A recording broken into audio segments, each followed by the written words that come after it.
नमस्कार मंडळी, कसे आहात? मजेत ना? मजेतच राहा। आज अर्चनाच्या स्वयंपाकघरात आपले स्वागत। तर आज आपण बनवणार आहोत वरून कुरकुरीत आणि आतून मऊ जाळीदार रव्याचे आप्पे। तर आप्पे बनवण्यासाठी मी इथे घेतली आहे 1 वाटी उडदाची डाळ।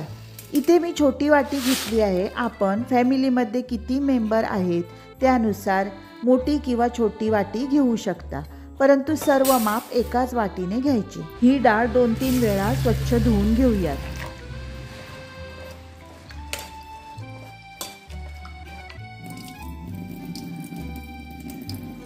डाळ धुवून झाली की त्यात पाव चमचा मेथी घालूयात। मेथीमुळे आप्पे स्वादिष्ट लागतात आणि पीठ फर्मेंट व्हायला मदत होते।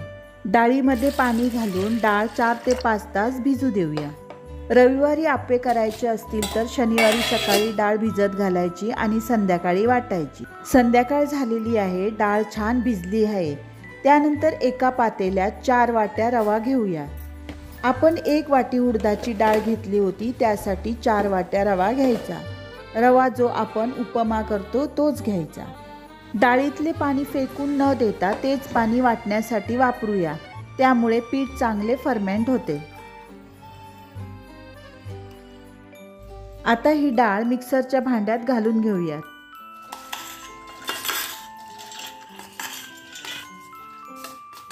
त्यानंतर त्यात 2-3 हिरव्या मिरच्या,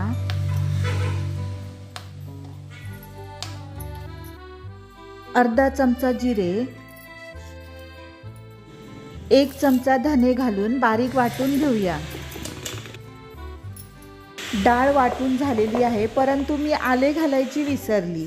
मी अर्धा इंच आले घालून वाटून घेतले। आता हे वाटून घेतलेले डाळीचे मिश्रण रव्यामध्ये घालूयात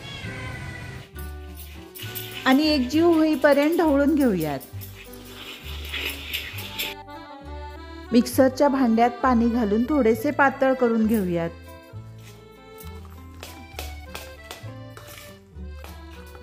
पीठ खूप दाट आहे, अजूनही पाणी लागणार।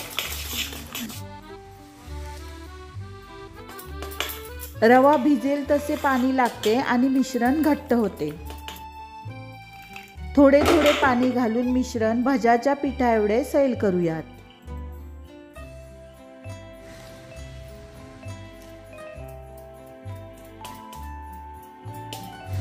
हे पहा, एवढे पीठ पातळ ठेवायचे आहे।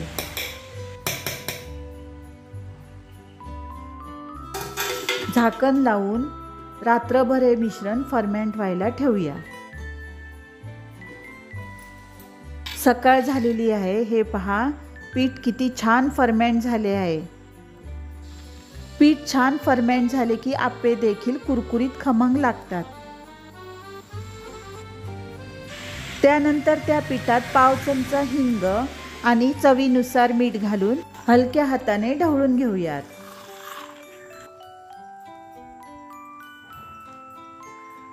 आप्प्यांसोबत खाण्यासाठी चटणी लागते, त्यासाठी घेऊयात 1 वाटी ओले खोबरे, थोडीशी ओली कोथिंबीर, 2 हिरव्या मिरच्या, 2-3 लसूण पाकळ्या, 1 चमचा फुटाण्याची डाळ, चवीनुसार मीठ। आपण आवडीप्रमाणे चिंच गूळ देखील घालू शकता। हे सर्व बारीक वाटून घेऊयात। चटणीची एवढी कन्सिस्टन्सी असली पाहिजे। चला तर आप्पे बनवायला सुरुवात करूयात।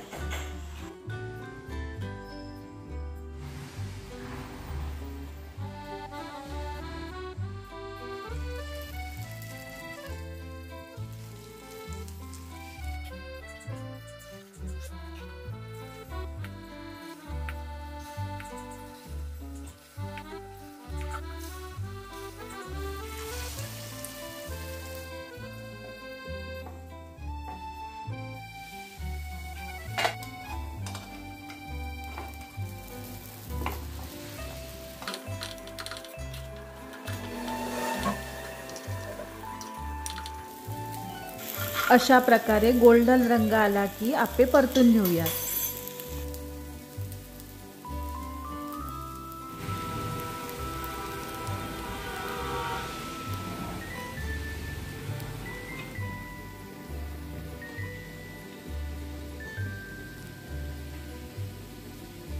हे पहा, अशा प्रकारे वरून कुरकुरीत आतून मऊ जाळीदार आप्पे तयार झाले.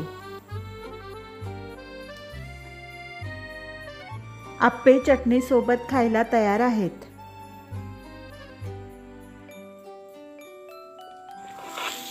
अशी ही साधी सोपी रेसिपी आपणही करून पहा.